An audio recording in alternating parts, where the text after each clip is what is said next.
Sinopsis. Se convirtió en hijo de Napoleón. El problema es que fue adoptado. Capítulo 1. Verán, soy un jugador. ¿Saben qué es lo más importante en los juegos de azar? Hay incontables tipos de apuestas en el mundo. Las cartas, la ruleta, incluso las apuestas deportivas y, si lo piensas bien, hasta la lotería son tipos de juegos de azar. ¿Que si es ilegal? Bueno, eso solo es así en Corea. En la mayoría de los países del mundo hay muchos juegos de azar legales. Entonces, volviendo al punto principal, ¿qué se necesita para ganar en los juegos de azar? Par, impar. Es el instinto para distinguir si algo sucederá o no. Esta es la cualidad suprema de un jugador, un gambler. Yo tengo ese instinto. Como estas letras plateadas que he visto desde que era pequeño. Impar. Al ver las letras claramente, tomé mi decisión. La carta se voltea frente a mis ojos. Sí, exactamente esto. Salió el lado que elegí. Los ojos de mi oponente se distorsionan. Sonrío con aire de suficiencia. Bien, entonces me llevaré esto. Este dinero. Mientras barría el dinero de la mesa, salí silbando. Las caras de los jugadores en el casino se contorsionaron. Pero ya no importaba, pues el dinero ya estaba en mis manos. Metí todo el efectivo en una bolsa de golf y salí conduciendo. Por fin podré darme un festín con este dinero. 3 años de vida como estudiante en el extranjero. Días que pasé más apostando que estudiando. Fue entonces cuando. Esto todavía estaba aquí. En un lado del auto. Mi tesis de maestría estaba tirada. La última decisión de Napoleón. La campaña de Rusia. En ese momento, no debería haberla visto. Vaya, la escribí para nada. ¿Qué es esto? Aunque ahora soy un jugador, hace 3 años era un inocente estudiante internacional. Y no cualquiera, sino un estudiante de posgrado en Historia Occidental, específicamente Historia Francesa, aunque no daba dinero. Me embarqué en mis estudios en el extranjero con grandes ambiciones, pero de alguna manera terminé más envuelto en los juegos de azar. Desde pequeño tuve esta misteriosa habilidad para hacer juicios. Los estudios no iban bien, pero apostar era fácil. Es natural elegir lo más sencillo. De repente, mientras miraba la tesis, rechiné los dientes. Napoleón idiota. Tan idiota como yo. Sí, justo como yo, que vine a estudiar al extranjero con la tonta idea de convertirme en profesor. La historia occidental es famosa por lo difícil que es obtener un título. ¿Por qué es difícil? Obviamente porque necesitas estudiar en el extranjero para conseguir un puesto como profesor de historia occidental, es natural. De todos modos, después de muchas dificultades, pruebas y tribulaciones, al menos logré aprobar mi tesis de maestría. Esa tesis trata sobre la historia francesa, específicamente sobre la era napoleónica después de la Revolución Francesa. De una forma u otra, tuve que leer incontables veces sobre la Revolución Francesa y la era napoleónica.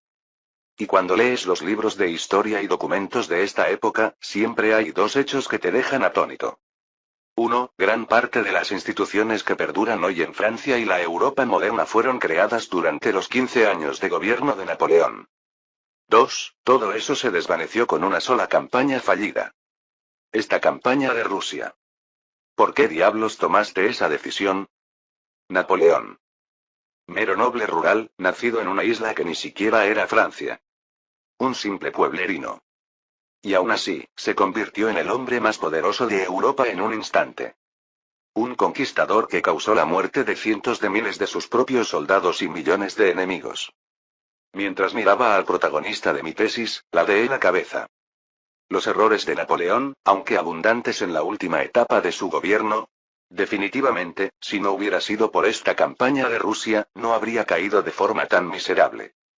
Si fuera yo, al menos no habría elegido esto. ¿No bastaría simplemente con no extenderse hacia Rusia? Fue entonces cuando. ¿En serio? Parpadeé. Letras plateadas aparecieron como un destello frente a mis ojos.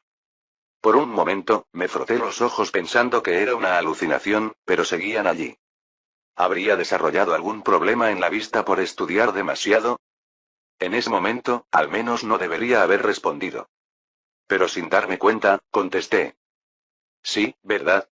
Si tan solo se hubiera detenido después del bloqueo continental. En ese instante, las letras plateadas aparecieron de nuevo. Entonces, ¿por qué no le das un consejo? A ver si funciona. En ese momento, sentí que mi visión se volvía completamente negra. Cuando levanté la cabeza. Dios mío. Frente a mí, un camión se abalanzaba sobre mi auto. De repente, mi visión vuelve a aclararse. Ah. Todo mi cuerpo está empapado en sudor frío. Por un momento, cierro y abro el puño para asegurarme que es real. Sí, estoy vivo. Solo que el recuerdo de hace un momento era la muerte de mi vida pasada. En ese momento, una pequeña puerta se abre y aparece un rostro aún poco familiar. Cariño, ¿por qué te despiertas así? ¿Tuviste una pesadilla? Tez blanca como la nieve, ojos negros y una sonrisa radiante. A simple vista, una belleza deslumbrante. El problema es que este rostro definitivamente no es el de una coreana. Forzando una sonrisa, me dirijo a la bella mujer. Ah, no es nada, mamá. Bien. Entonces, sigue durmiendo. Mamá saldrá un momento, ¿vale? Mamá. No me digas que, ¿vas a ver a otro hombre? En ese momento, la bella mujer frunció el ceño y se abalanzó sobre mí para darme una palmada en el trasero. Eugene, este niño. No hay cosa que no te atrevas a decirle a tu madre. Hago una mueca mientras recibo los golpes. Se siente muy real. En ese momento, grité suplicando entre lamentos. ¡Ay, ay, ay! Mamá, Josepine. Por favor. Sí. Esta bella mujer que me está golpeando. Esta madre inmadura que deja a su hijo para ir a divertirse con hombres. Es la mujer llamada Josepine. ¿Qué quién es? ¿No lo adivinan? Josepine de Beauharnais. La primera esposa de Napoleón y primera emperatriz del Imperio francés. ¿Y entonces quién soy yo? Eugene, o Eugene de Beauharnais. El primer hijo adoptivo de Napoleón. Capítulo 2. Eugene sigue siendo un jugador. Bien, impar. O par. Elija. El escenario es París, en los callejones del Faubourg Saint-Germain. Al sudeste del Sena, donde se alinean monasterios, escuelas militares y grandes mansiones nobles. Sin embargo, este lugar no es solo esplendor. En esta época, la ciudad no está dividida en distritos planificados como el París moderno. Incluso las calles llenas de gente adinerada tienen sus callejones. Las calles allí son sucias, mezcladas con tabernas y vagabundos. Mientras en el centro los intelectuales beben café, aquí beben vino de mala calidad. Y, por supuesto, están las apuestas. Maldita sea, si pierdo esta vez lo perderé todo. A finales del siglo XVIII, los hombres reunidos en una taberna de París miraban fijamente la mesa de juego. Frente a ellos hay un muchacho de cabello castaño y ojos azules brillantes. Par o impar. El juego de azar más básico, tan simple que hasta un niño puede jugarlo. Los amigos del hombre de mediana edad que se retorcía frente al chico estallaron en risas. Ja, ja. ¿Qué clase de espectáculo es este, perdiendo contra un niño? Oye, ni siquiera tiene 10 años. Por su habilidad en el juego, debe tener unos 14 años, ¿qué dices? Solo está mal alimentado. Uf, ¿cuánto dinero es eso? Vaya, deben ser al menos 100 sols. En las monedas apiladas sobre la mesa brilla el rostro del rey. Luis XV, el monarca anterior. Aunque fue el responsable de arruinar el país, el dinero no distingue entre lo noble y lo vulgar. El hombre de mediana edad solo miraba fijamente el reverso de la carta bajo la mano del muchacho. Cartas de póker. Su nombre oficial es juego de cartas francés. Los juegos de cartas que han llegado a la época moderna se originaron en París, Francia. Precisamente en la década de 1780 del siglo XVIII, se podría decir que dominaron la época. Por supuesto, el juego que enfrentaba al muchacho y al hombre no era un juego de cartas formal. Era simplemente un patrón muy simple de adivinar pares e impares. Sin embargo, como mostraban las monedas apiladas del lado del muchacho, el hombre ya había perdido decenas de veces. La mirada del hombre se desvió momentáneamente hacia otra carta ya volteada. Número 3, impar. En ese momento, el muchacho sonrió y habló.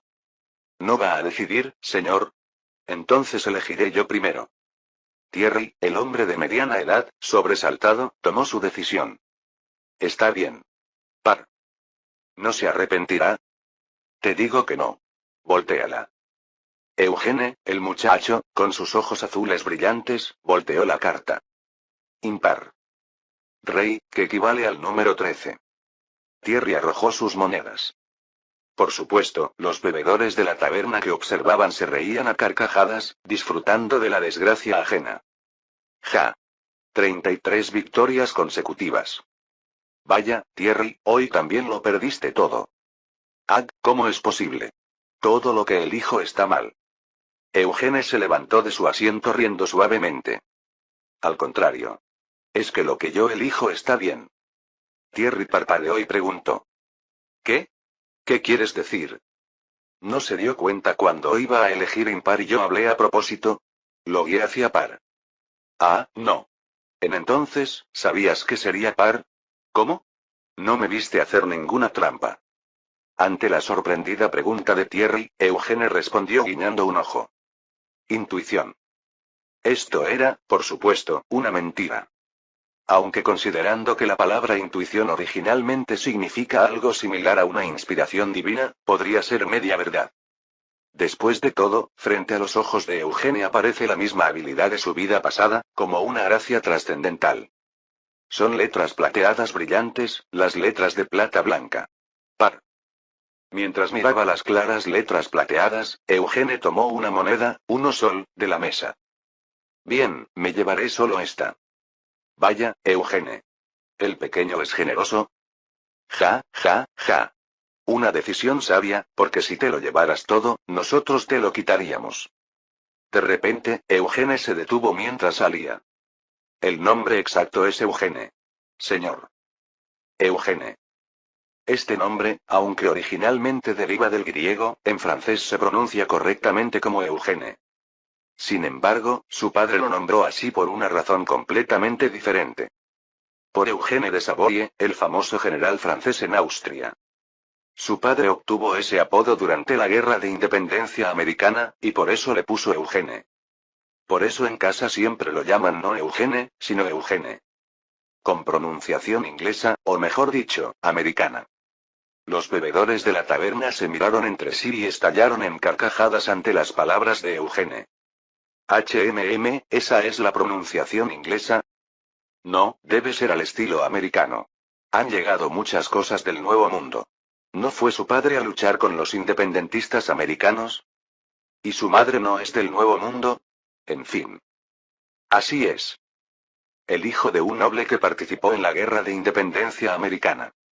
Y el hijo de una mujer del Nuevo Mundo. El reencarnado, Eugene de Beauharnais, salió de la taberna. Clean.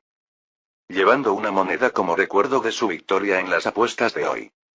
En 1788, París era ruidoso en todas partes. Crash. Callejones oscuros, calles llenas de inmundicia, lugares difíciles para que camine un niño. Sin embargo, Eugene salió a la calle como si nada. El ruido era verdaderamente abundante. Alto ahí. No huyas con ese pan. Como si fuera a pararme. Qué gracioso. Si te atrapo te mato. Los gritos del carterista que corría por el callejón y del dueño de la panadería eran ensordecedores. Lo irónico es que el Faubourg Saint-Germain, el barrio del Santo Germain, era considerado una zona acomodada de Francia. Desde el siglo XVII, los nobles habían cruzado el Sena para construir sus mansiones. Si uno levantaba la vista desde este callejón, podía ver la parte trasera de las enormes mansiones. Y aún así, había pobres que vivían pegados a sus muros. 1788 de nuestra era. ¡Qué desastre! Eugene refunfuñaba mientras caminaba a saltitos intentando no pisar la inmundicia. Si iba a reencarnar, ¿no habría sido mejor nacer en una época más cómoda, en una posición más privilegiada? ¿O haber despertado siendo adulto? Al ser consciente como niño, no tenía forma de liberar el estrés. Solo le quedaba el hábito que había aprendido en su vida anterior: apostar. De repente, Eugene se estremeció. Aunque era primavera, hacía frío. Justo cuando estaba por recordar que 1788 era famoso por su repentina ola de frío. Uf, qué frío. ¿eh? En ese momento, chocó con el carterista que venía corriendo. ¡Pum! Eugene, aún un niño pequeño, ni siquiera pudo reaccionar apropiadamente.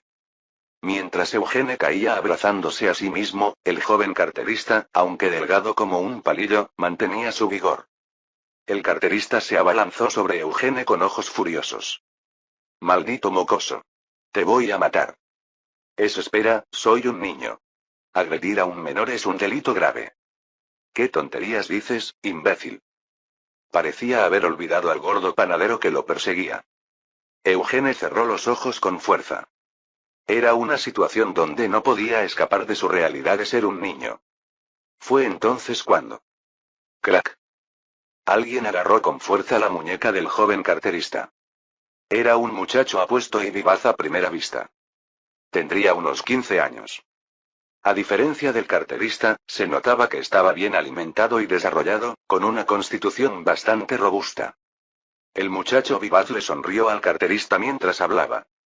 Oye, chico. Además de robar, ¿ahora quieres cometer un asesinato? Este ni siquiera tiene 8 años. Si lo golpeas podrías matarlo. Sería muy problemático. Ah, suéltame. El dueño viene. Ah, sí. Buen viaje. Tan pronto como el muchacho vivaz lo soltó, el carterista salió corriendo hacia los callejones lejanos. ¿Cómo dejas escapar a un ladrón? Que Saint Germain te maldiga. Podrido. El panadero, que venía corriendo sin aliento, pasó maldiciendo. Por lo visto, al dejar la tienda desatendida para perseguirlo, parecía que el carterista había robado la panadería bastante a menudo. Aunque, ¿no sería la panadería más vulnerable a otros pobres mientras tanto? Eugene pensó en esto incluso mientras estaba tirado. Después de todo, este era un tiempo donde hasta un grano de trigo era extremadamente valioso. En ese momento, el muchacho vivaz le tendió la mano con una sonrisa. ¡Qué desastre! Vamos, chico. No desesperes en las calles oscuras. La salvación divina siempre está presente. Viendo al chico rubio que hablaba como en un manga de boxeo, Eugene resopló. Tonterías. Oye, te salvo y así me lo agradeces. ¿No podrías hablar bien de mí con tu madre? Con solo 15 años y ya persiguiendo mujeres casadas. Tu futuro es brillante, ¿eh? Eugene le preguntó a Hipólite, el adolescente enamorado de su madre. Hipólite, ¿qué haces en este callejón en vez de vender ropa? Louis Hippolyte Charles.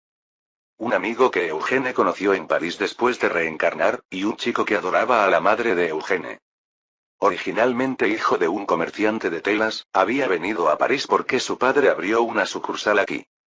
Se hizo amigo de Eugene, quien era de París, porque la madre de Eugene frecuentaba la tienda de telas. Esa era Josephine de Beauharnais. Hipólite sonrió mientras ayudaba a Eugene a levantarse. Obviamente vine porque tu madre me lo pidió. ¿Y tú, no es que aún no has cumplido años? Teniendo 7 años, vaya. Más que precoz, eres extraño, ¿sabes? Eugene, nacido el 3 de septiembre de 1781. Un niño que aún no llegaba a los 10 años resopló con desdén. Aunque en realidad, por dentro, Eugene era al menos 10 años mayor que Hipólite. Es que soy un genio. Una explicación muy simple. De hecho, hay una razón por la que esto es posible. Porque esta es la era de los genios. La Europa del siglo XVIII es verdaderamente una época turbulenta, la era de los genios. Por cierto, ¿qué será de este país? Incluso sin mencionar a Napoleón, es la época en que aparecieron por primera vez jóvenes genios llamados prodigios como Mozart, Beethoven y Goethe. En términos modernos, se podría decir que era una época repleta de niños superdotados con coeficientes intelectuales extremadamente altos. Beethoven tenía 7 años cuando tocó en su concierto prodigio. Exactamente la edad actual de Eugene. Debido a ese ambiente de la época, Hipólite aceptaba el comportamiento inadecuado para la edad de Eugene. Por eso mismo, de camino a casa, repentinamente preguntó sobre el país. Por supuesto, Eugene, colgado del hombro de Hipólite, resopló. ¿Qué hace un vendedor de telas preocupándose por el país? Ah, ¿existe alguna ley que diga que solo los nobles pueden preocuparse? Aunque no lo parezca, también tengo patriotismo, ¿sabes? Patriotismo, ¿eh? Incluso después de ver lo de antes. Eugene sonrió amargamente y pronunció la verdad. Bueno, si fuera un apostador, apostaría a que se hunde. Incluso sin conocer la historia original del futuro, era evidente. La Revolución Francesa, un resultado que cualquier persona del siglo XXI conoce. Sin embargo, hay cosas que solo se pueden entender viviendo en la época. Ahora mismo, hay gente muriendo de hambre por falta de trigo por todas partes en París. La tiranía de los nobles, la bancarrota financiera, el lujo de la reina, todo eso es secundario. Francia, una tierra originalmente próspera, está literalmente en hambruna. En 1785 hubo sequía, en 1787 inexplicablemente inundaciones, y este año un frío récord. Es sorprendente que no se haya hundido ya. Por supuesto, Hippolyte, quien había sacado el tema, miró alrededor sorprendido. Oye, ¿tu familia no es de vizconde? ¿Está bien que digas esas cosas? ¿Qué parte de mi aspecto parece el de un hijo de vizconde? Además, mi padre ni siquiera es el heredero. Solo es un militar. Bueno, sí, pero, eres noble, ¿no? Sorprendentemente, la familia Beauharnais es en realidad una familia de vizcondes. Aunque el padre de Eugene es el segundo hijo y ya en la época del abuelo habían dilapidado su fortuna. Por eso, aunque Eugene vivía en la calle Saint-Germain donde residían los nobles, su casa estaba en realidad en los callejones. Sin embargo, para Hippolyte, hijo de un simple comerciante de telas, seguía siendo una noble familia impresionante. Pero Eugene respondió cínicamente. ¿Noble? Hace 5 generaciones probablemente no había tanta diferencia. De hecho, la familia Charles, burguesa que había logrado establecerse en París, probablemente era más rica. El joven Hippolyte Charles solo se relamió y asintió. Incluso sin ser un genio o un apostador, Hippolyte tenía ojos para ver. De todas formas, es un desastre. Este año hace frío, el año pasado hubo inundaciones, y hace unos años sequía, ¿no? Últimamente no te falta comida. Gracias a ti. Ja, ja. Cuando llegué a París, me ayudaste mucho. Vaya, pensándolo bien, ¿no tenías 4 años entonces? ¿Cómo un niño llegó a ser tan precoz? Hubo un tiempo cuando recién llegó a París que, debido a la sequía, se quedaron sin trigo y tuvieron problemas. En ese momento, Eugene, que vivía al lado, ayudó a Hippolyte. Ese fue el primer motivo por el que se hicieron amigos. De repente, Hippolyte golpeó suavemente a Eugene y lo bajó. Ya llegamos. Dicen que a veces vienen lobos, así que no andes solo en adelante. Señor extraño. ¿Acaso tú podrías atrapar un lobo? Ah, con un arma podría. ¿Sabes? Cuando estaba en Romainvilliers, cazaba ciervos y todo de un solo tiro. Ja, ja, ja. Viendo a Hippolyte contar fanfarronadas increíbles, Eugene volvió a resoplar. No alardees si ni siquiera has disparado un arma. La pólvora es algo valioso. Cuando un mayor alardea, deberías fingir que no te das cuenta. Podría llegar una época donde perderías la cabeza por alardear incorrectamente. Si el país se hunde. Por supuesto, en la historia original, Hippolyte de hecho vivió más que Eugene. Pero en esta Francia al borde de la revolución, ¿quién podría saber qué sucedería en estos tiempos turbulentos? Viendo la expresión seria de Eugene, Hippolyte se estremeció y negó con la cabeza. Ay, deja de hablar de cosas siniestras. Después de todo, nuestra familia real ha existido por casi 1000 años. 1000 años, para ser exactos, 891 años. Es el tiempo que la Casa Real Francesa, la dinastía Borbón, ha resistido desde los tiempos de su casa original, los Capetos. Ninguna otra casa real europea ha resistido una historia tan larga como los Capetos. Esto es cierto incluso en la historia original moderna. Sin embargo, Eugene se rascó la cabeza ligeramente y sonrió con ironía. Sí, por eso te digo que un apostador lo juzgaría así. Este niño, primero aprende a apostar, y ahora habla así. Pero un verdadero apostador. De repente, la mirada de Eugene se dirigió hacia el sur. Apostaría por un nuevo imperio. Probablemente en dirección a Córcega. Todavía era la época en que reinaba un rey. Aún no había llegado el momento para que Eugene hiciera su apuesta. Capítulo 3. En el futuro, en la historia original, aunque todo el mundo desconoce a Eugene, sí conocen a su madre. Después de todo, ella es la famosa primera esposa de Napoleón. Entonces, ¿qué hay del padre biológico de Eugene? Ja, ja, ja. ¡Qué día tan maravilloso! ¿No sientes que el mundo da vueltas? Aunque nadie lo recuerde, definitivamente existe un padre biológico. En el distrito de Saint-Germain-des-Prés, en un callejón, en la mansión Beauharnais. Un hombre en uniforme militar, visiblemente ebrio, hace su entrada. Alexandre de Beauharnais. El segundo hijo de la familia vizconde de Beauharnais y padre de Eugene. Alexandre dio una vuelta mientras cantaba alegremente. Oh, amor mío. Aspirar tu dulce fragancia es más embriagador que llevar una corona. Eugene, que lo observaba con indiferencia, resopló. Habla de coronas cuando nunca ha llevado una. Ja, ja, ja. Es una metáfora, pequeño. Eres demasiado joven para entender el amor. Sí, entonces fue a conocer a una nueva amante. El joven oficial Alexandre le guiñó un ojo a Eugene. No.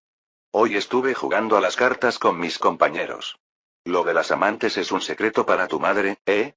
Aunque bueno, pronto terminaré con ella. Actualmente, la madre de Eugene no está en la mansión Beauharnais. Hace 3 años, en 1785, Alexandre comenzó a vivir separado de su esposa Josépine. La razón es simple. Sospechas de infidelidad. El asunto es complejo, pero en resumen es sencillo. Sospecha que Hortense, la hermana menor de Eugene, es hija de otro hombre. En realidad, Alexandre no está en posición de criticar a otros.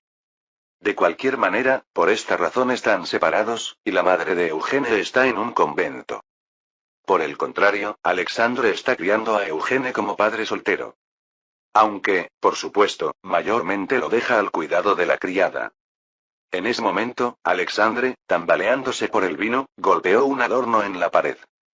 Clan. Lo que cae de la pared es una espada. ¡Ay! ¿Y esto qué hace aquí? Alexandre recogió apresuradamente la espada y la examinó minuciosamente en busca de daños. La espada está deslumbrante, decorada con joyas y metales preciosos. Una espada en forma de cruz que literalmente podría llamarse una espada sagrada. De repente, Alexandre contempló la espada con admiración y murmuró. Frank, Masonry, sabré. En inglés sería así. Freemason Sword. Si preguntas si se trata de los famosos masones, así es. Finales del siglo XVIII fue precisamente el apogeo de la masonería. Sin ir más lejos, Mozart era masón, Lafayette, quien regaló esta espada, era masón, y George Washington, figura de esta época, también era masón. Entonces, ¿Alexandre es miembro? No. Simplemente la recibió como regalo.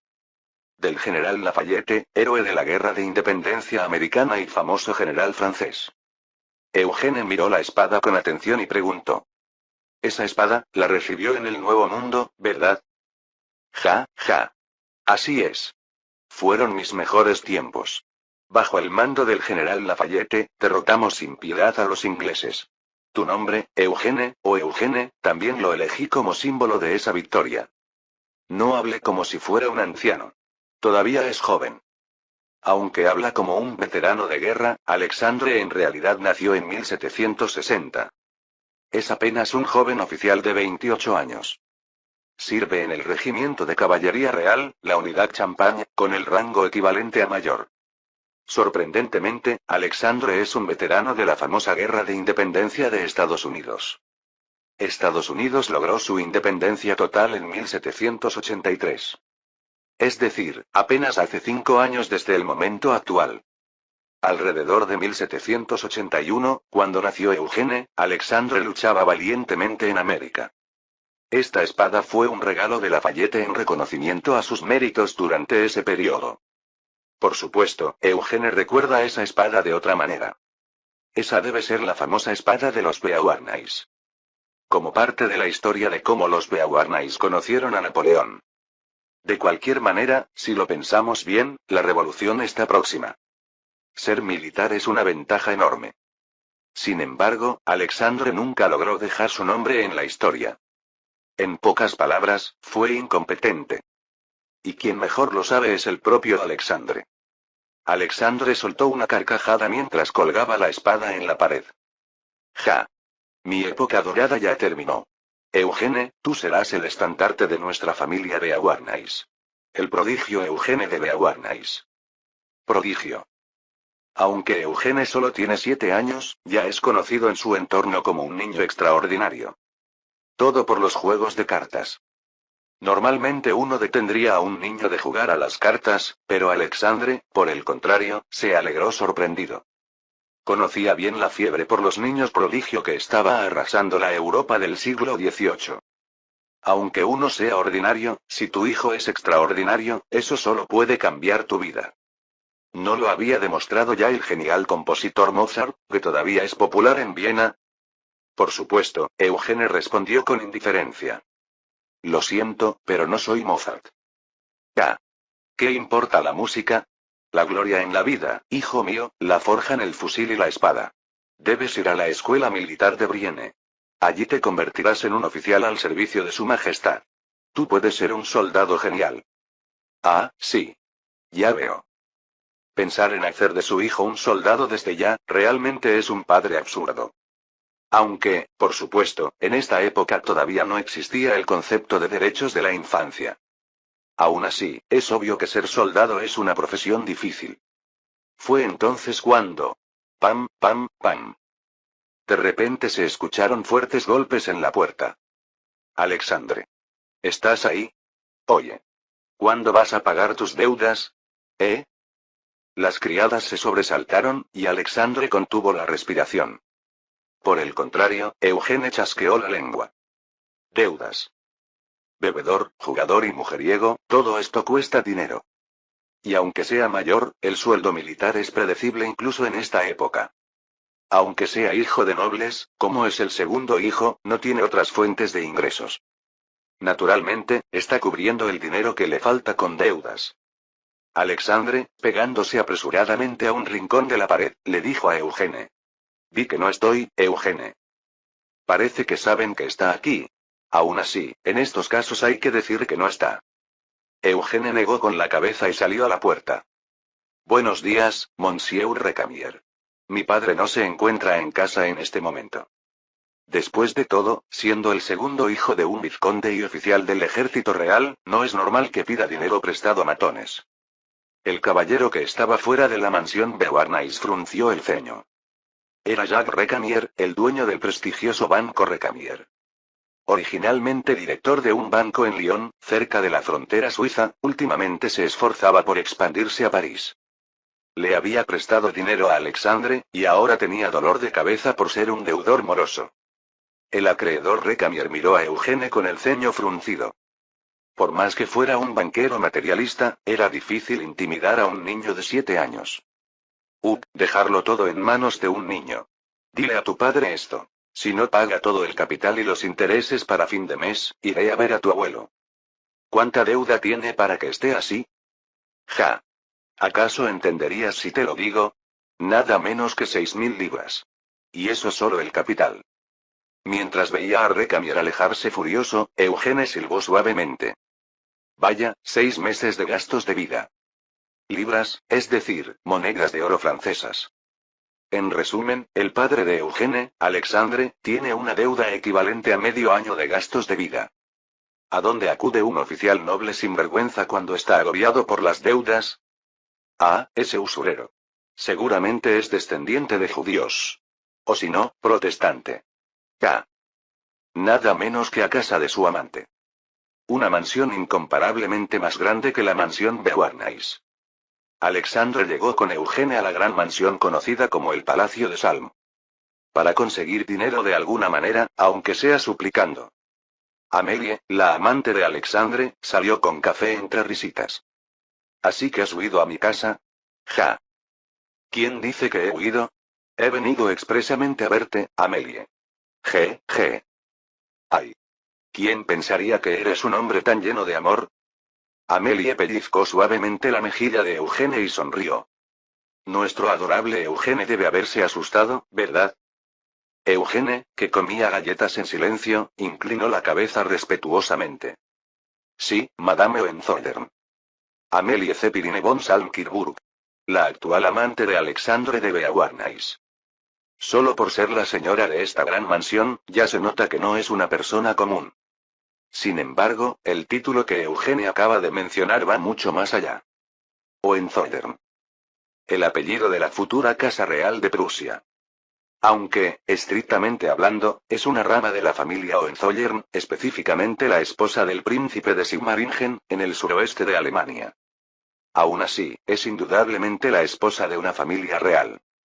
¿Por qué está aquí la esposa de una familia real? Hay una historia complicada detrás, pero en resumen es simple. Amélie, hija de un príncipe alemán educada en Francia, odiaba a Alemania y amaba París. Así que 3 años después de casarse, dejó a su esposo e hijo y vino a París. A esta mansión, donde está su hermano Frédéric, el príncipe de Salm. Amélie rió mientras acariciaba el cabello de Eugene. Ah, este niño siempre es tan educado. Ojalá mi hijo creciera así. Bah, ¿cómo podrían los alemanes enseñar tales modales? Esto solo es posible en París. Es verdad. Ah, si no fuera por los problemas familiares, me divorciaría ahora mismo y traería a mi hijo. De repente, Alexandre besó el dorso de la mano de Amélie y sonrió. Yo también espero ese día en que podamos casarnos formalmente, Amélie. Eugene admiró en silencio el verdadero talento de su padre. El arte de seducir mujeres. Para entonces, Amélie ya miraba a Alexandre con ojos soñadores. Así era Alexandre, un noble menor que se había convertido en el amante de nada menos que la esposa de un príncipe. Aunque bien, solo por haberse casado con Josépine ya se notaba que no era un hombre común. En ese momento, otro hombre en uniforme militar entró a la gran mansión acompañado de un sirviente. ¡Ay, qué frío! ¿Eh? ¿Qué? ¿Qué haces aquí otra vez en vez de tu casa, Alexandre? Era Frédéric de Salm-Kirbourg, el dueño de esta mansión y hermano mayor de Amélie. Aunque es príncipe de un territorio entre Francia y el Sacro Imperio Romano, tiene otra profesión real. Es general, brigadier, del ejército real francés. Aunque, por supuesto, es un cargo honorífico sin tropas bajo su mando. Los ojos de Alexandre brillaron al ver a Frédéric. Mi camarada Frédéric, heredero de Salm. ¿No podrías prestarle algo de dinero a este pobre y desgraciado compañero de armas? Lárgate. Yo tampoco tengo. ¿No sabes que ni siquiera esta mansión es mía? Es del arquitecto Pierre Rousseau. Al menos hasta que le pague 200.000 libras. ¿200.000 libras? Cielos. ¿Qué has hecho? Esta enorme mansión, famosa en París como la residencia de la familia Salm. Pero en realidad está hundida en deudas. El príncipe de Salm, Frédéric, respondió con una amarga sonrisa. Pues el presupuesto superó mis expectativas. El mundo está gobernado por los presupuestos, amigo. Eugene chasqueó la lengua suavemente. Así es la vida de los nobles justo antes de la Revolución Francesa. Por fuera, todo son mansiones, fiestas y joyas brillantes. Pero en realidad, todo eso está construido mayormente sobre deudas. Por supuesto, habrá verdaderos ricos entre la alta nobleza, pero la mayoría de los nobles están agobiados por las deudas. Exactamente igual que el reino de Francia, ahogado en deudas. En cierto sentido, la Revolución Francesa podría haber sido el estallido de una burbuja de deuda. En ese momento, Amélie entrecerró los ojos y pellizcó la mejilla de Alexandre. En vez de distraerte con cosas inútiles, ¿qué tal si consigues el favor de la familia real? ¿Qué quieres decir? Por más deudas que tengas, con un solo favor de la familia real, esa cantidad desaparecería. Solo son 6.000 libras. Tiene razón. Sin embargo, Alexandre no es un gran noble y no tiene conexiones especiales con la familia real. De hecho, ni siquiera su padre, el vizconde, tiene una relación significativa con la corte. ¿Cómo podría yo acercarme a la familia real? Hay una manera, ¿sabes? Aquí. ¿Eh? De repente, la mirada de Amélie se dirigió hacia Eugene. Tal vez sea posible con nuestro prodigio Eugene.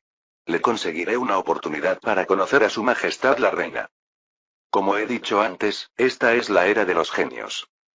Hasta el punto en que la familia real acepta conocer al hijo de un noble menor solo por ser un prodigio. Obviamente, a Eugene, que solo es un jugador reencarnado, no le agrada la idea. Aunque, por supuesto, su voluntad fue ignorada. Sí. Eugene, esta es una oportunidad. Sin siquiera preguntarle a Eugene, después de pedírselo a Amélie, Alexandre regresó a casa emocionado. Pero Eugene todavía no entendía. Por supuesto, ver a un prodigio podría resultar interesante para la familia real. Pero, ¿cómo exactly resolvería eso las deudas de Alexandre? ¿Esperaban que hiciera algún tipo de truco? ¿Qué oportunidad? Paige real. ¿Eh? Espere un momento. ¿Me está diciendo que me convierta en sirviente de la familia real? Fue entonces cuando Eugene finalmente comprendió lo que Alexandre y Amélie habían estado hablando. El plan era presentar primero a Eugene como un prodigio excepcional ante la familia real. Luego, una vez que Eugene captara la atención de la familia real francesa, entraría como Paige. Una vez como Paige, no solo recibiría un salario, sino que sería más fácil obtener el favor del rey y la familia real. Este favor, simplemente dicho, significa recibir regalos materiales. Por supuesto, todo este proceso suena fácil, pero en realidad es extremadamente difícil. Tanto llamar la atención de la familia real, como ser nombrado Paige y recibir favores. Pero el verdadero problema era otro. ¿Qué tiene de malo? Ser sirviente real es tradicionalmente un honor para la nobleza. Viendo a su padre tan despreocupadamente feliz, Eugene finalmente no pudo contenerse y gritó. Padre. Estamos en 1788. Año 1788 DC. El significado de este año es muy claro. Es la víspera de la Revolución Francesa. En un año estallará la revolución, y los miembros de la familia real serán decapitados uno tras otro. De hecho, el mismo Alexandre que está frente a él también terminará perdiendo la cabeza en la guillotina por estar en el lado equivocado. Ese es el futuro en la historia original. Y quiere establecer conexiones con la familia real no 5 años antes, sino un año antes de su caída. Es una locura.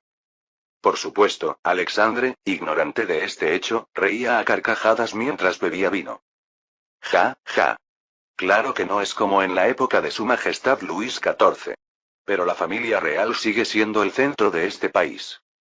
No, los tiempos están realmente mal ahora. Enviaré a mi hijo a la corte real. Oh, gloriosa Francia. Por fin tendré una conexión con la familia real. No es casualidad que Alexandre perdiera la cabeza en la historia original. Realmente no tiene ni idea. Suspirando profundamente, Eugene entró en su habitación. Sacando discretamente una cronología escrita en Angul, Eugene frunció el ceño. Cielos, querer enviarme como Paige justo antes de la Revolución Francesa. Aunque, parece que esto también sucedió en la historia original. ¿Debería ir realmente? Esta es verdaderamente una encrucijada. En ese momento, apareció ante los ojos de Eugene un texto en plata. A la corte real. Eugene parpadeó. Las letras plateadas que creía que solo se manifestaban en el juego. Y sin embargo, se habían manifestado en este momento. En esta encrucijada, le decían que fuera a la corte real. Después de mirar fijamente por un largo tiempo el espacio vacío donde habían desaparecido las letras, Eugene sonrió de repente. ¿La corte real, eh? Quizás debería ir a echar un vistazo. Tal vez sea hora de apostar, después de todo. 3 de marzo de 1788. Fue el día en que Eugene de Beauharnais partió hacia la corte real francesa. Capítulo 4. ¿Qué significa ser una buena madre? Mi querido hijo, realmente has crecido mucho, ¿verdad? Jeje, ¿ya no necesitas a tu madre? Esto es el convento de Pentemont, al noroeste del distrito de Saint-Germain en París. Un monasterio con más de 500 años de historia, fundado nada menos que en 1217. A pesar de su venerable historia, en realidad no sirve como lugar de devoción para las monjas. Es un refugio para mujeres, especialmente para damas nobles de la alta sociedad cuando se divorcian. Por supuesto, Josefina, quien está frente a Eugene, no muestra ningún signo de ser una divorciada y rebosa vitalidad. Aunque, en realidad, todavía no está oficialmente divorciada. ¿Eso es lo que debería decirle una madre con un hijo pequeño? Eugene refunfuñó suavemente. Marie José Rose de Beauharnais, cariñosamente llamada Marie Rose. Cabello castaño, ojos marrones, y un rostro radiante de tez blanca con un ligero tono dorado que es verdaderamente hermoso. Cualquiera que la viera probablemente no podría evitar quedar cautivado. Aunque Eugene, quizás por ser su hijo, se muestra bastante indiferente. Esta joven madre de 24 años, registrada en la historia como Josefina, pellizcó las mejillas de su hijo mientras reía. ¡Ah! ¡Qué niño ni qué nada! Por dentro ya eres todo un adulto. Lo suficiente como para que tu madre pueda regresar a su tierra natal. ¿De verdad se va a ir? Martinica está en el extremo occidental. Jeje. Claro, para mi hijo pueblerino de París debe parecer el fin del mundo. Para mí es mi añorada tierra natal. Con ojos nostálgicos, Josefina miró hacia el oeste del convento, recordando su hogar. Hay mucha caña de azúcar dulce. Martinica, una colonia francesa en las Indias Occidentales. Si lo comparamos con la historia moderna original, es una isla al norte de Venezuela en Sudamérica. Este es el lugar de nacimiento de Josefina.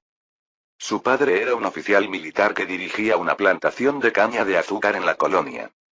Mientras observaba a su madre recordar el pasado, Eugene le extendió suavemente un cepillo de dientes. Cepíllese bien los dientes. Donde quiera que vaya, sin falta. Mira quién habla, diciendo lo que yo debería decir. Es que usted es la inmadura, madre. Es un hecho poco conocido, pero Josefina sufría de caries. Esto se debía a que desde pequeña tenía el hábito de chupar caña de azúcar. La misteriosa sonrisa que quedó en sus retratos posteriores fue mayormente un esfuerzo por ocultar sus caries. Aunque parece que ya tiene algunas caries ahora, todavía tiene solo 24 años. Si se esfuerza, aún puede prevenirlas. Sin darse cuenta de los esfuerzos de su hijo por preservar su belleza, Josefina preguntó con elegancia. ¿Entonces quieres venir conmigo, hijo mío? En Martinica no hace frío. No como aquí. Por supuesto, París tampoco es tan frío a menos que haya una ola de frío. Pero Martinica, cercana al Ecuador, es un lugar verdaderamente caluroso. Naturalmente, Eugene, quien podía imaginar ese calor por sus experiencias de su vida pasada, solo resopló. Aún así, una madre es una madre, al parecer. Lo demuestra el hecho de que quiera llevar al hijo de su marido, del que está prácticamente divorciada y separada, hasta su tierra natal. Esta es la época de finales del siglo XVIII. Incluso en Europa, no era una época donde los derechos de las mujeres fueran muy reconocidos. Además, para volver a casarse, era mucho mejor no llevar a los hijos. A pesar de esto, Josefina ama a su hijo. A este hijo que había mostrado cualidades sorprendentes desde muy pequeño. Eugene, mientras organizaba el equipaje de Josefina, respondió. ¿Tiene dinero? ¿No se casó con padre porque su familia estaba en quiebra? HMPH, tocando justo donde duele. Para esta época mi padre ya debe haber recuperado la plantación, ¿no? ¿Sabes lo grande que era? Nada menos que 500 hectáreas. Había tanta caña de azúcar que no se podía ver el final. Si vuelve a contar esa historia, será la número 500. Esto equivale aproximadamente a 540.000 peón. En su momento, la familia de Josefina era una de las más acaudaladas de Martinica. Sin embargo, tras arruinarse por un huracán, prácticamente fue vendida en matrimonio a la familia Beauharnais, una casa noble de la Francia continental. Así fue como Josefina terminó casándose con Alexandre. Por supuesto, Alexandre era un noble francés típico, propenso a las infidelidades. Incluso hasta el punto de tener una aventura con la prima de Josefina. Quizás por sentirse culpable, paradójicamente acusó a Josefina de que su hija prematura no era suya, lo que los llevó a esta separación al borde del divorcio. Cansada de la vida en París, Josefina se quedó en el convento y finalmente decidió regresar a Martinica. Eso fue hace ya 3 meses. El problema es que esto no necesariamente es algo bueno. Eugene, dudando por un momento, habló. Dicen que podría ir a la corte real. Josefina abrió sus ojos con sorpresa. ¿La corte real? ¿Por qué? ¿Tú? ¿Acaso la tía Fanny abrió algún camino? No es eso. Son solo las conexiones de padre. Dicen que podría ser paje. Oh, qué maravilloso, hijo mío. La Fanny que acaban de mencionar es pariente política de la familia Beauharnais. propietaria de un famoso salón en París, también actúa como madrina de la hija de Josefina. Pero lo más importante desde la perspectiva de esta época es que Fanny es la esposa de Claude de Beauharnais. En la Guerra de los 7 Años, fue uno de los pocos capitanes que logró vencer a los barcos ingleses. En otras palabras, era un almirante. Como recibió personalmente el título de conde del rey Luis XV, Fanny, ahora viuda, tiene algunas conexiones con la familia real. Por supuesto, Eugene se guardó para sí el hecho de que se beneficiaba de la amante de su padre Alexandre. Sin embargo, había algo que realmente quería decir, y por eso sacó el tema. ¿Por qué no se queda aquí, madre? Incluso si realmente se divorcia y se vuelve a casar, París sería mejor. Martinica es peligrosa. Para Eugene, que conoce la historia original, esta es una conclusión obvia. Durante la época de la Revolución Francesa, también hubo revoluciones o revueltas en Martinica, que era una colonia.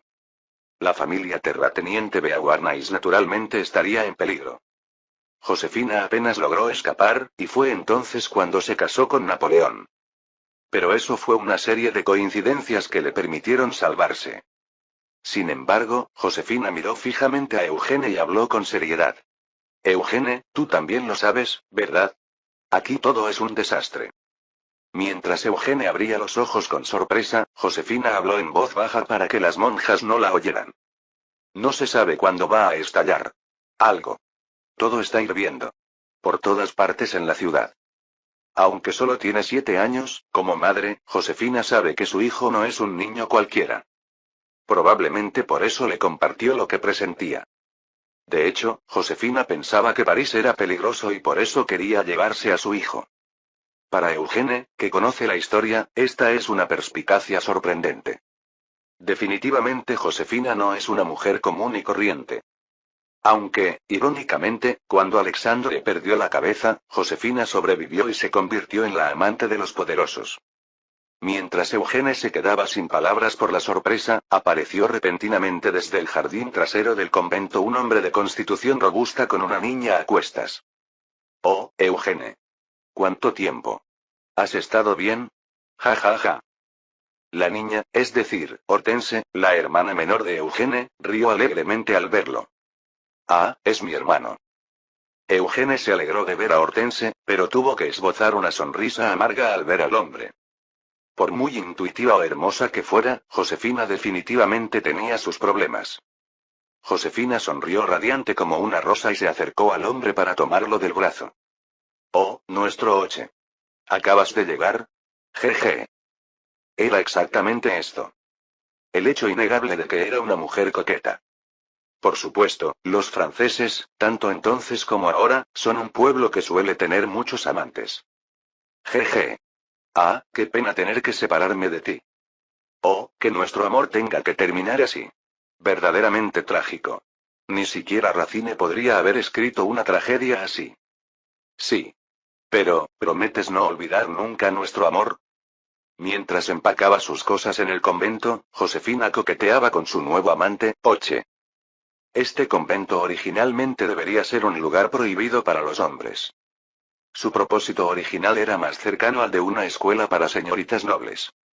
Sin embargo, al convertirse en refugio para divorciadas, naturalmente se volvió un lugar donde los hombres tenían que entrar y salir. Finalmente, durante la época revolucionaria, fue cerrado junto con la infame reputación de ser un lugar de libertinaje. Aunque era una difamación de los revolucionarios, a Eugene, viéndolo ahora, le parecía algo acertada. Mientras Eugene observaba con disgusto el espectáculo amoroso entre Oche y Josefina, alguien tiró de su ropa. Hermano. Era Hortense, la hermana de Eugene. ¿Qué pasa, Hortense? La niña, 3 años menor que Eugene, así que de apenas 5 años, lo miraba con ojos brillantes. ¿Tú no vas? A Martinica. Tengo que buscar trabajo ahora. Debo cuidar de la familia. ¿No podemos ir juntos? Eugene no pudo responder de inmediato. Aunque fuera una persona reencarnada, esta vida era su realidad actual. Su madre y su hermana, todos eran familia de Eugene. ¿Estaría bien dejar que su madre y su hermana pequeña se fueran solas al nuevo mundo, a ese lugar tan lejano? especialmente sabiendo que probablemente habría disturbios. Eugene se sumió en sus pensamientos por un largo rato. Mientras tanto, dejando a Eugene absorto en sus preocupaciones, la pequeña Hortense se fue a tomar una siesta. Josefina también estaba a punto de entrar para cuidar de Hortense. Sí, si tú fueras con ellas al Nuevo Mundo, yo también estaría más tranquilo. De repente, el joven robusto, Oche, se acercó con una sonrisa y le habló. Eugene miró fijamente a Oche. Si este joven de apenas 20 años fuera solo uno más de los numerosos amantes de Josefina, no habría mucho de qué preocuparse. Obviamente no era así, y eso lo hacía más problemático. Louis Lazare Oche. El famoso general que suprimió la rebelión de Vandea durante la Revolución Francesa. Más tarde, Napoleón lo describiría así. Como un maestro de la guerra. Aunque ahora ni siquiera lleva uniforme de oficial, sino el de un simple soldado. Porque no es más que un simple soldado de la guardia. De repente, Eugene preguntó. ¿Ama a mi madre? ¿Eh? Por supuesto. Si mi posición no fuera la de un simple fusilero de la guardia, me casaría con tu madre ahora mismo. ¿Se refiere a que es una dama noble? ¿Qué importancia tiene eso? Entonces Oche rió a carcajadas. Ja ja ja. Eugene, tú dices eso porque estás destinado a ser vizconde. Para el hijo de un cochero como yo, es una posición con la que ni siquiera puedo soñar. Al segundo hijo de un marqués generalmente se le otorga el título de vizconde. Aunque Alexandre aún no es vizconde, existe la posibilidad de que pronto reciba el título de su abuelo, el marqués Franois. Por otro lado, Oche es hijo de un cochero, y además huérfano. Además, su rango actual es el de un simple fusilero en la Guardia Real Francesa. En términos militares modernos, sería equivalente a un cabo o sargento. Naturalmente, Josefina, una dama de familia marquesa, debe parecerle a Oche un árbol inalcanzable. Sin embargo, todo esto cambiará completamente el próximo año. Eugene se rascó la cabeza y volvió a hablar. Señor Oche, ¿puede prometerme una cosa? ¿Qué cosa? Lo que sea que pueda hacer. Lo juro por la belleza de tu madre. Eso me hace confiar menos, en fin, es sobre mi madre. De repente, Eugene miró fijamente a Oche. Si llego a decir que debo ir a Martinica, ¿podría ir conmigo? No se puede dejar todo al azar de la historia. Es cierto que Josefina sobrevive a los disturbios que ocurren en Martinica después de la revolución. Pero no se puede dejar todo simplemente a la suerte. El problema es que Eugene es todavía solo un niño, y lo seguirá siendo cuando estallen los disturbios. No tiene la fuerza para sacar a su madre y hermana de esa isla lejana del Nuevo Mundo. Pero si cuenta con este hombre que será llamado héroe durante la revolución, la historia es diferente. Oche, que desconoce el futuro, parpadeó y respondió con entusiasmo. Tomaré vacaciones si es necesario e iré sin falta. Pero, ¿por qué? ¿No sería mejor que fueras con ellas ahora? ¿Quién dice que es porque extrañaré a mamá? Es porque seguro habrá problemas graves. ¿Qué quieres decir? Eugene pensó un momento y dio una excusa apropiada. Oche, lo olvidó. Martinica está dentro del área de patrullaje de la flota inglesa. Ya ha habido varias batallas. Incluso fue territorio inglés por un tiempo. Martinica es una colonia francesa. Sin embargo, a finales del siglo XVIII, el mar pertenece a Inglaterra. Martinica, ubicada en el Atlántico, está a la vista de la flota inglesa. De hecho, en la historia original, la flota inglesa atacó brevemente durante el período revolucionario. Oche asintió ante estas palabras. Ciertamente, es algo que podría suceder. Bueno, incluso si no es eso. Pueden estallar disturbios en cualquier momento. Por ejemplo, una rebelión de esclavos. ¿Esclavos? Imposible. ¿Cómo podrían los esclavos organizar una rebelión? Están todos encadenados. Eugene sonrió amargamente y volvió a dirigirse a Oche. Oche, aunque ahora tome mis palabras a la ligera, recuerde esto. Todo lo que creemos puede derrumbarse en cualquier momento.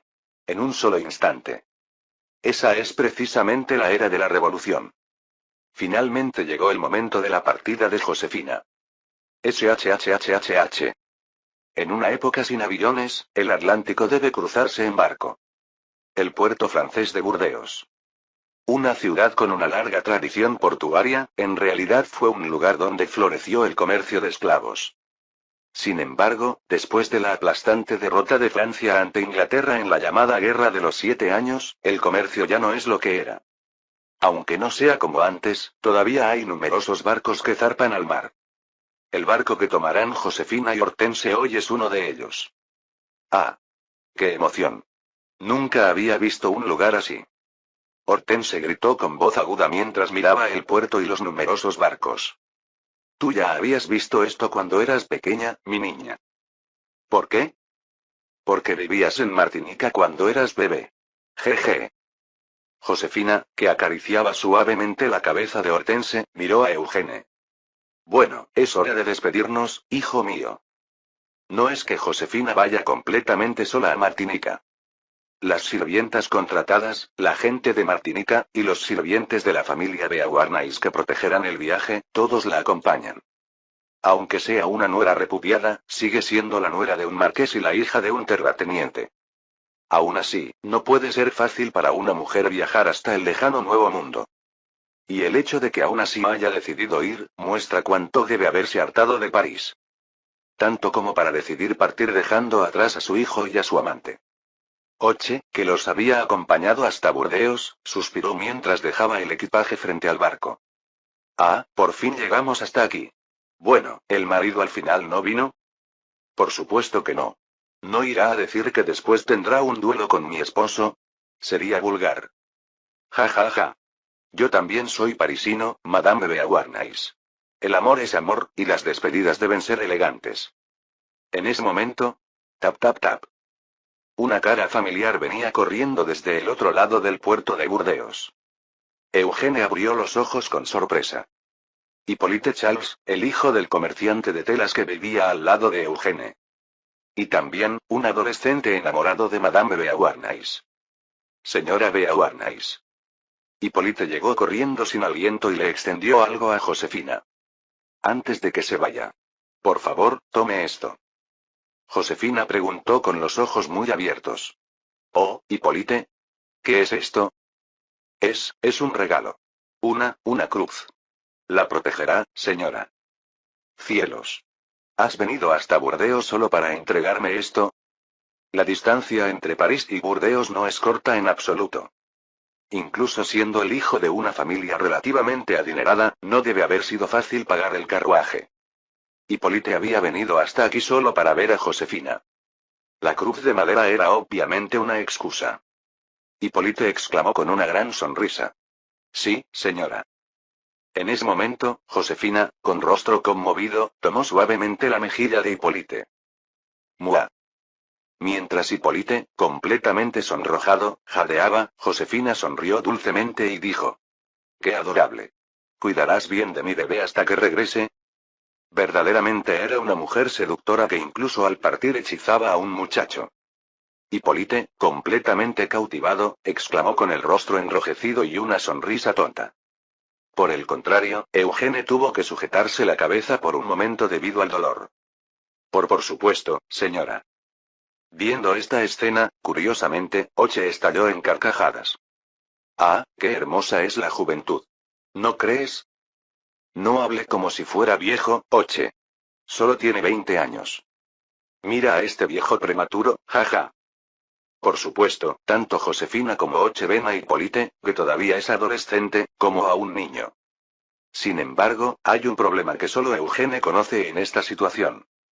En realidad, Hippolyte es quien protagonizará un escándalo con Josefina en la historia original. Y precisamente durante la famosa conquista de Egipto. Josefina, sin saber a quién había cautivado, tomó las mejillas de su amado hijo. Sí, hijo mío. Pase lo que pase, debes mantenerte a salvo, ¿de acuerdo? Los ojos marrones, idénticos a los de Eugene, lo miran con bondad. Es una mujer con un encanto imposible de odiar. Aunque seduzca hombres, aunque sea obvio que causará problemas, aunque sea una madre que abandona a su hijo para volver a su tierra natal. Eugene, que había estado observando en silencio a Josefina, le tomó la mejilla y sonrió suavemente. Sí. Pase lo que pase, iré a buscarla sin falta. El barco partió de Burdeos. Mirando el barco que se adentraba en la inmensidad del océano Atlántico, Eugene exhaló un profundo suspiro.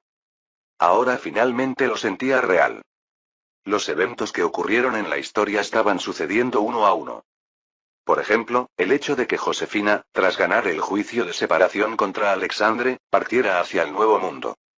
Entonces, sin duda, también ocurriría en un año. Esa famosa revolución. Queda un año. ¿Eh?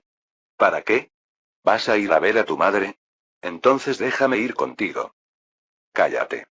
Si pones tus ojos en mi madre, te juro que morirás. Esto no es una broma.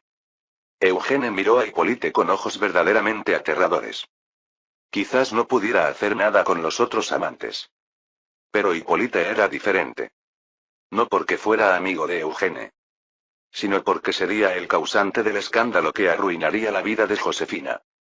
Aunque, por supuesto, ni Hipólite ni Josefina lo habrían pretendido. Hipólite, algo asustado, respondió. Ah, no hacía falta decirlo tan aterradoramente. Vale, entendido. Por supuesto, de momento solo es el amor de un adolescente. Pronto lo olvidarás y encuentra otra mujer. Y ni qué decir de Josefina, quien tendría innumerables amantes en el futuro. SHHHHH. Eugene volvió a mirar el mar. Un año de tiempo restante. La familia real caería inevitablemente.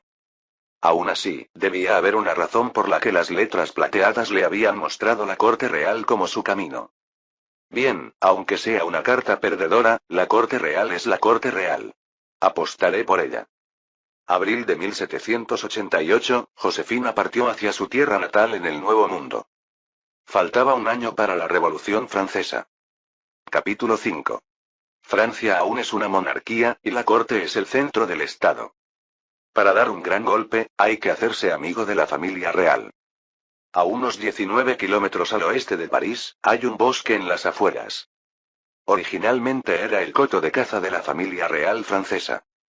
Pero hace 100 años, la historia cambió cuando el famoso rey Sol, Luis XIV, remodeló un pabellón abandonado en este lugar. Versalles. En el futuro de la historia original, se convertiría en la atracción turística más importante del mundo, con 15 millones de visitantes anuales. Por supuesto, ahora es 1788, y naturalmente tiene dueños. Sobre una extensión enorme de 800 hectáreas, es decir, más de 8 kilómetros de diámetro, se alzan enormes jardines, el palacio y la gran fuente. Alexandre sonrió radiante mientras bajaba del carruaje. Su rostro mostraba una expresión como si ya hubiera logrado entrar en el palacio. Por otro lado, Eugene se rascó ligeramente la cabeza. Por lo enorme que era este palacio real, la entrada no sería nada fácil. Así que este es el famoso Palacio de Versalles. ¿Verdad? Ja ja ja. Semejante paraíso en medio del bosque. Es incomparablemente más limpio que París. Pero dicen que aquí también hay pocos baños. Es una historia famosa en el futuro. La historia de que el Palacio de Versalles, que parece tan limpio por fuera, no tiene baños. Por supuesto, es mentira. Versalles definitivamente tenía baños. Solo que eran pocos en número, y en el futuro desaparecieron durante las grandes remodelaciones para convertirlo en museo. Además, aunque los pocos baños pertenecían principalmente a la familia real, Versalles era tan grande que muchos nobles vivían y dormían allí. Tantos nobles no podían usar esos pocos baños. Alexandre asintió con rostro muy serio. Sí. Aquí, hacer tus necesidades sin ir al baño es parte de la etiqueta. Eso no parece tener mucho que ver con la etiqueta. Solo hay que usar bastante perfume. En fin, si luego tienes ganas de orinar, hazlo discretamente en el jardín. Alexandre, el padre que seriamente instruía sobre la acción pública, brillaba en sus ojos. Vamos ahora. Hoy se decide el destino de nuestra familia. El carruaje solo puede llegar hasta las afueras de Versalles. Solo ciertos nobles de alto rango pueden usar carruajes o caballos dentro. Alexandre y Eugene, nobles menores, tuvieron que caminar arduamente para entrar al palacio. En el centro del enorme jardín, deslumbra una fuente con la estatua de Apolo. Viendo el espectáculo del agua brotando de la fuente, Eugene finalmente expresó su admiración. Vaya, realmente es espléndido. Por supuesto. Este es el lugar donde las personas más importantes de Francia tienen la mayor riqueza y ejercen el mayor poder. Más bien parece el lugar que más arruina al país. Murmurando muy bajo, Eugene miró el enorme palacio más allá de la fuente. No pude visitarlo en la era moderna, y curiosamente lo veo ahora. Como todos los palacios, el núcleo de Versalles es donde reside el rey. Aunque aún no existe el sistema métrico, se puede ver el edificio enorme que supera los 600 metros. Este es el núcleo del Palacio Real, el Versalles propiamente dicho. Sin embargo, como este es principalmente el lugar donde se llevan a cabo los eventos oficiales, Eugene debía ir a otro sitio. El lugar conocido como el apartamento del rey dentro del palacio. Su excelencia el conde de Artois, han llegado Alexandre y su hijo, que hoy tendrán audiencia con su majestad el rey. Gritó el sirviente que guió a Eugene y Alexandre al segundo piso del palacio. Un noble vestido elegantemente giró la cabeza con indiferencia desde donde estaba sentado. Por su parte, Eugene abrió ligeramente los ojos al oír el nombre del noble. El conde de Artois, el segundo hermano menor del rey. Quien en la historia original se convertiría en Carlos X. El segundo hijo del marqués de Beauharnais. Sí, excelencia conde de Artois. Franois de Beauharnais es mi padre. Bien, como te ha presentado la duquesa, tu padre no es lo importante. A ver, este es el pequeño. El conde de Artois observó a Eugene mientras se acariciaba la barbilla. Le presento mis respetos, le Grand Monsieur. Soy Eugene, hijo de Alexandre de Beauharnais. Eugene saludó cortésmente en latín con una actitud muy elegante. 7 años. No es fácil que un niño tan pequeño muestre modales con una pronunciación perfecta. Y menos aún en latín. El lenguaje, junto con los números y la música, es una habilidad que muestra muy fácilmente el genio. Aunque claro, Eugene simplemente había aprendido latín como complemento por haber estudiado historia francesa en su vida anterior. El conde de Artois, que había estado indiferente, mostró de repente una mirada de interés. Eugene. Ah, ¿también tienen gustos ingleses en tu familia? ¿Eh? Ah, no es eso. El nombre Ate niño se le dio porque derrotamos a los ingleses en la Guerra de Independencia Americana. ¿Ah, sí? Bueno, no importa. Su Majestad odia a los ingleses, no los nombres ingleses. El conde de Artois hizo un gesto con la mano, sonriendo ante la excusa de Alexandre. Vamos, síganme. El niño prodigio y su padre. Le Grand Monsieur. Aunque Monsieur en la actualidad solo significa señor, en esta época es un título honorífico para la nobleza. Especialmente se usa para referirse al hermano del rey. Aunque en realidad este título pertenecía originalmente no al conde de Artois, sino a su hermano, el conde de Provence. Pero el conde de Provence apenas hace apariciones públicas. ¿La razón? Curiosamente, porque sufre de obesidad mórbida. Por eso, quienes adulan al conde de Artois lo llaman Le Grand Monsieur, es decir, el gran hermano del rey. Esta es la razón por la que el conde de Artois se alegró tanto con ese tratamiento. Eugene caminó por el pasillo del segundo piso del Palacio de Versalles, siguiendo al conde de Artois. Decoraciones doradas. Innumerables espejos. Deslumbrantes candelabros, apagados por ser de día. Un lugar donde el estilo barroco se reproduce perfectamente. La galería de los espejos. Eugene, sobrecogido sin darse cuenta, murmuró. Es completamente diferente a las calles de París. ¿Eh? Por supuesto. No es por nada que la familia real abandonó el Palacio del Louvre en París y vino aquí. Este es el orgullo de nuestra familia real y el orgullo de Francia. Sí, monsieur. Eugene decidió no provocar al hermano del rey, el conde de Artois, que parecía de buen humor. Sin embargo, ser diferente de París no es motivo de orgullo. París es el centro de Francia, ya sea en la Francia moderna, la Francia del siglo XVIII, o en cualquier época. Y que París sea diferente de la corte real, el núcleo del Estado. El hecho de que esté atrasada significa que Francia se está deteriorando. Sin embargo, solo se enorgullecen de la magnificencia del Palacio Real. Si esto fuera hace 100 años, no importaría. El problema es que es 1788. Toda esta magnificencia podría derrumbarse en cualquier momento. En tan solo un año. Clic. De repente, los pensamientos de Eugene se interrumpieron. La puerta del dormitorio real, en el centro de la galería de los espejos, se había abierto. El sonido metálico de la cerradura resonó cuando la puerta se abrió. El conde de Artois. Un hombre con anteojos, el dueño de la habitación, giró la cabeza desde donde estaba sentado. Eugene respiró profundamente. Este hombre era Luis XVI. Es una de las desgracias del país que el pasatiempo del rey no sea gobernar. Majestad, ¿otra vez trabajando en cerraduras? Es el único momento que tengo para mí. Jaja. ¿Podría concedernos un momento? ¿Recuerda al niño del que habló la duquesa de Sigmaringen? El conde de Artois mencionó a la duquesa de Sigmaringen, noble del Sacro Imperio Romano. La misma que era amante de Alexandre, quien ahora estaba completamente petrificado en posición de firmes. Mientras tanto, Eugene observaba silenciosamente la habitación. A diferencia de la decoración suntuosa del exterior, el dormitorio del rey era bastante modesto. Aunque en realidad, tampoco era donde el rey pasaba la mayor parte de su tiempo. De hecho, pasaba más tiempo en el Petit Trianon, un pabellón ubicado en el jardín sureste del palacio. Esto porque el propio Palacio de Versalles era un lugar difícil para vivir. Todo era culpa de Luis XIV. Si uno lo piensa, incluso la causa de la Revolución Francesa. Mientras Eugene recordaba la historia, el rey Luis XVI levantó sus anteojos y miró alrededor.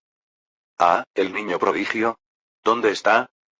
No es muy conocido que Luis XVI fuera terriblemente miope. Pero sí es famoso que su pasatiempo era reparar cerraduras y relojes. En el escritorio se podía ver la cerradura que había estado manipulando hace un momento. Aunque parezca gracioso, no era un pasatiempo cualquiera. Incluso en la actualidad, un reloj caro puede superar fácilmente los 10 millones de yuanes. Ni qué decir de los relojes del siglo XVIII. Mirando de reojo el costoso reloj de bolsillo, Eugene saludó respetuosamente. Saludos, Su Majestad más noble y poderosa, Rey de Francia y de Navarra por la gracia de Dios. Soy Eugene de Beauharnais. Aunque bastante largo, era un título muy simple comparado con los de otros reyes y emperadores de la época. Este era el título formal de Luis XVI. Luis XVI frunció el ceño mientras miraba a Eugene y preguntó. ¿Eugene? ¿Es un nombre inglés? Eugene se sorprendió ligeramente, pero esto no significaba que Luis XVI estuviera enojado. Era debido a su terrible miopía. Los anteojos del siglo XVIII no eran tan precisos como los del siglo XXI. De hecho, que el rey mostrara interés en un niño que podría haber ignorado era significativo. En términos modernos, Eugene era el hijo de un coronel de una unidad militar, mientras que Luis XVI estaba por encima incluso de un presidente. Había innumerables niños nobles sin derecho a heredar títulos, incluso siendo nietos de marqueses. Sin embargo, le estaba prestando atención. Mirando aquellos ojos que parecían bondadosos, Eugene sonrió suavemente. Así es. Es en conmemoración de cuando mi padre, el coronel Alexandre, participó en la Guerra de Independencia Americana. ¿La Guerra de Independencia Americana? Sí. Enviamos tropas allí. Bueno, sí. Dicen que cuando mi padre logró la victoria, los americanos le dieron este apodo. Eugene, algo desconcertado por Luis XVI que hablaba como si fuera un asunto ajeno, continuó rápidamente. Lo llamaron el Duque Eugene del Nuevo Mundo. Luis XVI se levantó de su asiento mientras se acariciaba su prominente mentón. Era sorprendentemente corpulento. Según los registros, Luis XVI medía más de 190 centímetros. Pero debido a sus hombros ligeramente encogidos, no parecía tan alto. Más bien, su corpulenta figura lo hacía parecer incluso más grande. Su complexión robusta contrastaba notablemente con la delgada figura del conde de Artois. El corpulento miope Luis XVI esbozó una sonrisa. En ese momento, palabras en inglés fluyeron de sus labios. Así que por eso le pusieron un nombre inglés, o más bien, americano. Eugene levantó ligeramente la mirada y luego inclinó la cabeza. Sí, así es, sabio majestad. Aunque Eugene también respondió en inglés, estaba algo sorprendido. Que el rey de Francia hablara en inglés era verdaderamente asombroso. Por supuesto, recordaba haber leído que Luis XVI tenía buenas habilidades en lenguas extranjeras. Como cuando tradujo personalmente la decadencia y caída del Imperio Romano del famoso inglés Gibbon.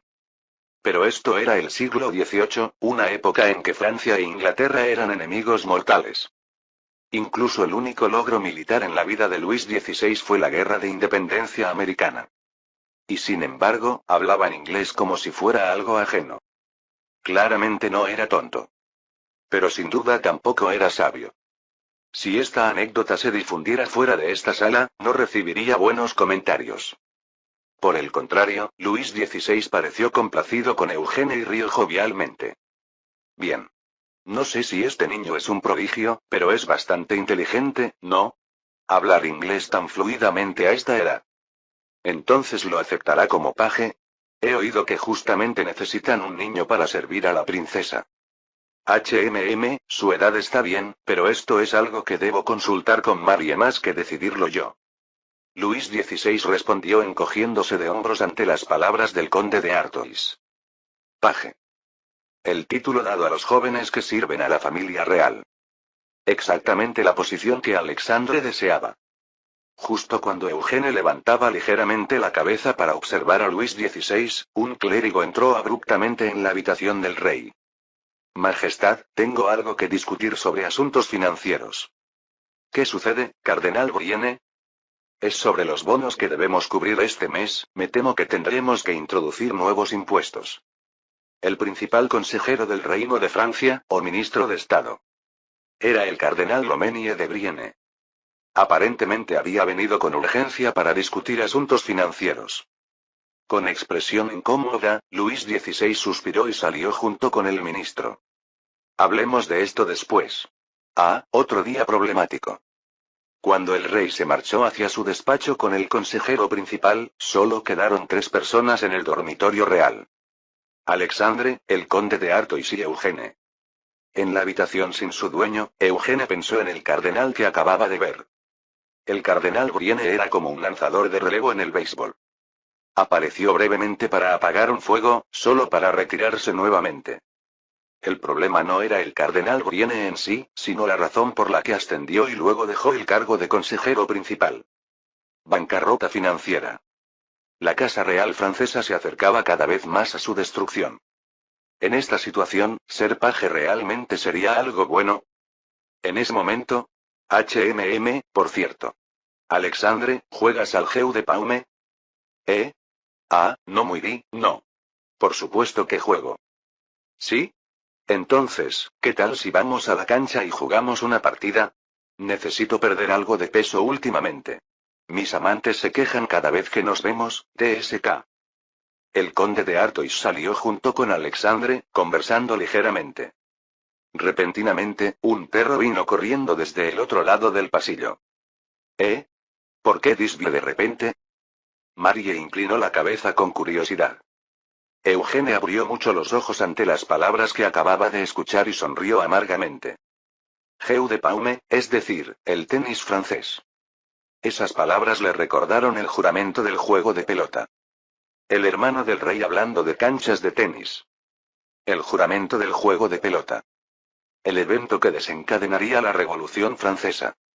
No es muy conocido que la cancha de tenis donde se realizó ese juramento estaba, de hecho, en el Palacio de Versalles. Una ironía que solo Eugene podía comprender en este momento. Solo en la habitación, Eugene se rascó la cabeza mientras miraba de reojo el escritorio del rey. ¿Esto es un reloj?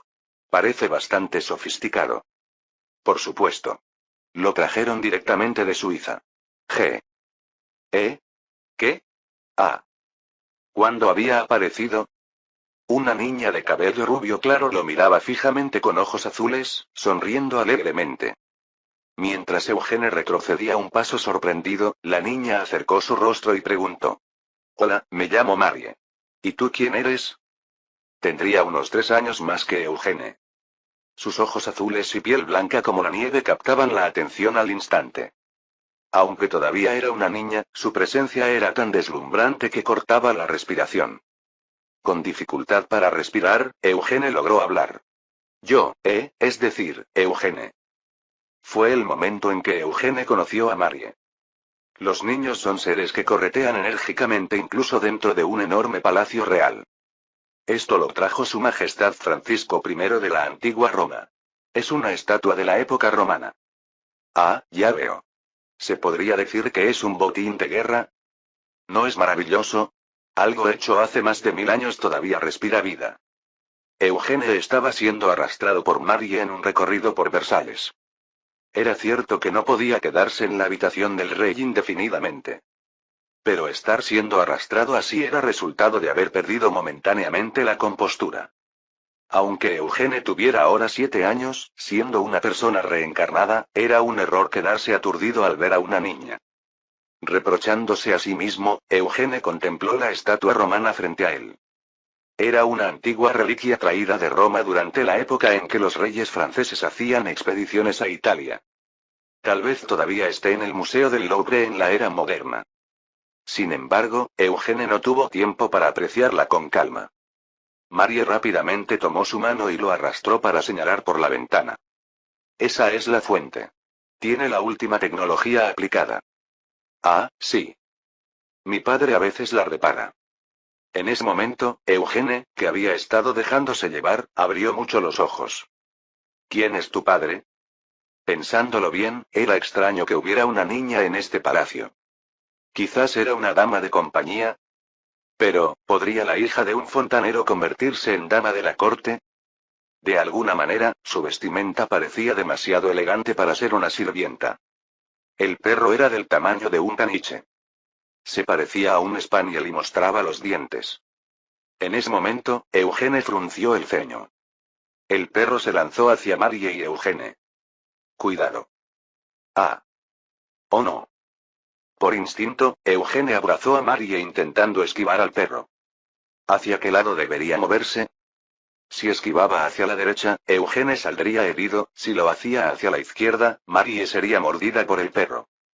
En ese momento, las letras plateadas aparecieron en el aire. Derecha. Eugene apretó los dientes y giró su cuerpo hacia la derecha. ¡Guau! El perro pasó rozando y arañando el brazo de Eugene. Cuando el perro estaba a punto de abalanzarse nuevamente sobre Eugene, Marie, todavía en brazos de Eugene, gritó al perro. Disbie. Detente ahora mismo. Ante esa voz autoritaria, el perro llamado Disbie se detuvo temblando. Al parecer, Marie conocía al perro.